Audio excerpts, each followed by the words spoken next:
یا بیلوں سے کھینچ کر سمندر تک لے جاؤ گے۔ وہ آپ کو پاگل کہتے، لیکن حضرت نوح علیہ السلام پورے صبر کے ساتھ اپنے کام میں لگے رہے۔ وہ ان کے طعنوں کا جواب دیتے کہ اگر آج تم ہم پر ہنس رہے ہو تو کل ہم تم پر ہنسیں گے، جب تم پر وہ عذاب آئے گا جو تمہیں ذلیل کر کے رکھ دے گا۔ یہ کوئی معمولی کشتی نہیں تھی۔ روایت کے مطابق یہ 3 منزلہ کشتی تھی۔ سب سے نچلی منزل جانوروں کے لیے تھی، درمیانی منزل انسانوں کے لیے یعنی حضرت نوح علیہ السلام اور ایمان لانے والوں کے لیے، اور سب سے اوپر والی منزل پرندوں کے لیے تھی۔ اس کی چھت ایسی مضبوط تھی کہ شدید ترین طوفان بھی اس کا کچھ نہ بگاڑ سکتا تھا۔ یہ ایک بہت بڑا جہاز تھا جسے ایک نبی نے اللہ کی نگرانی میں اپنے ہاتھوں سے بنایا تھا۔ جیسے جیسے کشتی مکمل ہوئی، عذاب کا وقت قریب آ گیا۔ اللہ نے حضرت نوح علیہ السلام کو عذاب کے شروع ہونے کی ایک خاص نشانی بتائی تھی کہ جب تندور سے پانی اگلنے لگے تو سمجھ لینا کہ ہمارا حکم آ پہنچا ہے۔ تندور جہاں آگ جلتی ہے وہاں سے پانی کا ابلنا خود ایک معجزہ تھا۔ ایک دن جب حضرت نوح علیہ السلام کی بیوی جو ابھی تک ایمان نہیں لائی تھی اپنے تندور پر روٹیاں پکا رہی تھی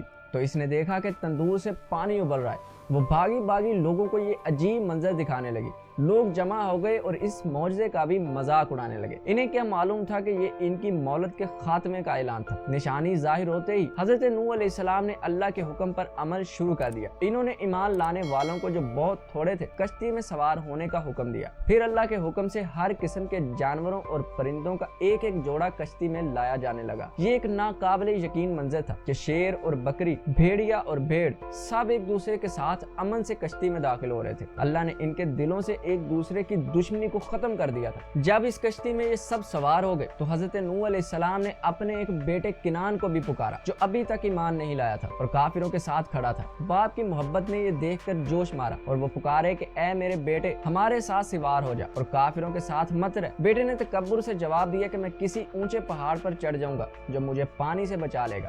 حضرت نوح علیہ السلام نے دکھ بھرے لہجے میں کہا کہ آج اللہ کے عذاب سے اور اس کے قہر سے کوئی نہیں بچ سکتا سوائے اس کے جس پر اللہ خود رحم فرمائے۔ یہ باپ بیٹے کی آخری بات چیت تھی کہ ایک بہت بڑی لہر ان دونوں کے بیچ آ گئی اور بیٹا ان کی آنکھوں سے اوجھل ہو گیا۔ اس کے فوراً بعد آسمان کے دروازے کھول دیے گئے اور ایسی طوفانی بارش شروع ہوئی جو آج سے پہلے کبھی کسی نے نہیں دیکھی تھی۔ زمین سے بھی پانی کے چشمے پوری طاقت سے ابل پڑے۔ دیکھتے ہی دیکھتے ہر طرف پانی ہی پانی ہو گیا۔ پانی بلند ہوتا گیا اور گلیاں، گھر اور اونچی عمارتیں سب کچھ ڈوب گیا۔ مذہبی روایت کے مطابق یہ ایک عالمی طوفان تھا جس نے پوری دنیا کو اپنی لپیٹ میں لے لیا تھا۔ تاہم کچھ جدید ماہرین آثار قدیمہ اور سائنسدان جیسے کہ رابرٹ بیلارڈ یہ نظریہ پیش کرتے ہیں کہ یہ ایک بہت بڑا علاقائی سیلاب ہو سکتا ہے، خاص طور پر بحیرہ اسود جسے بلیک سیا کے خطے میں جو تقریباً 5000 قبل از مسیح میں پیش آیا تھا۔ کافروں کی ہنسی اب چیخوں میں بدل چکی تھی۔ وہ جان بچانے کے لیے پہاڑوں کی چوٹیوں پر چڑھنے لگے، یہ سوچ کر کہ پہاڑ اس پانی سے انہیں بچا لیں گے، لیکن پانی کی سطح اتنی بلند ہوتی رہی یہاں تک کہ وہ سب سے اونچے پہاڑوں سے بھی اوپر چلی گئی۔ ہر طرف پانی ہی پانی اور اللہ کا قہر نظر آ رہا تھا۔ حضرت نوح علیہ السلام کی کشتی بسم اللہ کہہ کر پانی پر روانہ ہوئی جو پہاڑوں جیسی اونچی لہروں کے بیچ تیر رہی تھی، اور اس میں سوار تمام لوگ اللہ کی پناہ میں تھے۔ کئی دن اور کئی راتیں گزر گئی۔ کچھ روایت میں اس سفر کا دورانیہ 6 ماہ تک بتایا جاتا ہے۔ کشتی پانی پر تیر رہی تھی اور زمین پر زندگی کا کوئی نشان باقی نہ تھا۔ اس دوران روایت میں ایک دلچسپ واقعہ ملتا ہے۔ کہا جاتا ہے کہ کشتی میں چوہوں کی تعداد بہت زیادہ بڑھنے لگی جو اناج اور لکڑی کو شدید نقصان پہنچا رہے تھے۔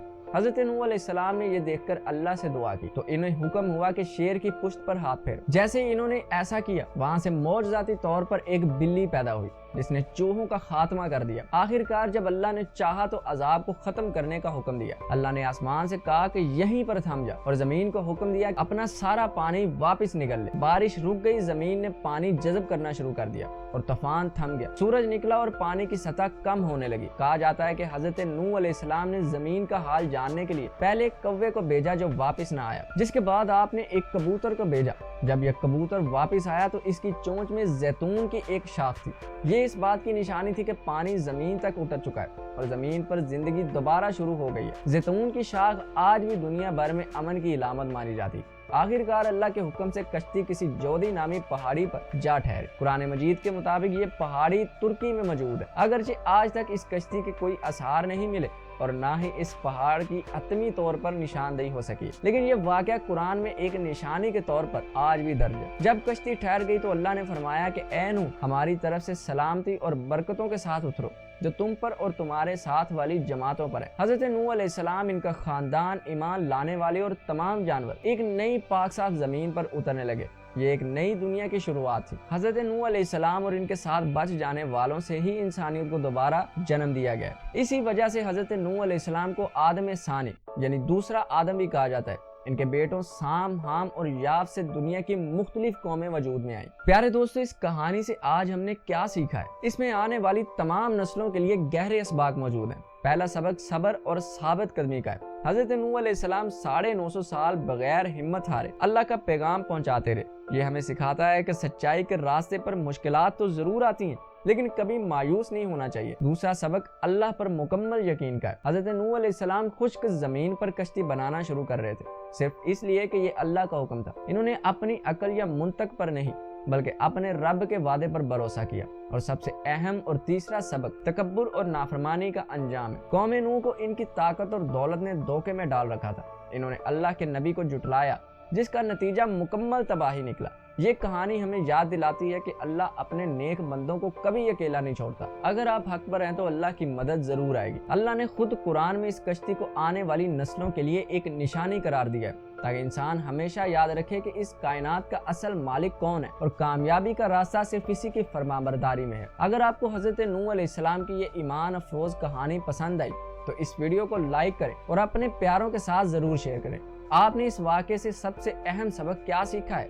ہمیں نیچے کمنٹ سیکشن میں ضرور بتائیے گا۔ مزید ایسی دلچسپ اور معلوماتی ویڈیوز کے لیے ہمارا چینل سبسکرائب کرنا اور بیل آئیکن کے اوپر پریس کرنا مت بھولیں۔ اللہ ہم سب کو اپنے نبیوں کے نقش قدم پر چلنے کی توفیق عطا فرمائے۔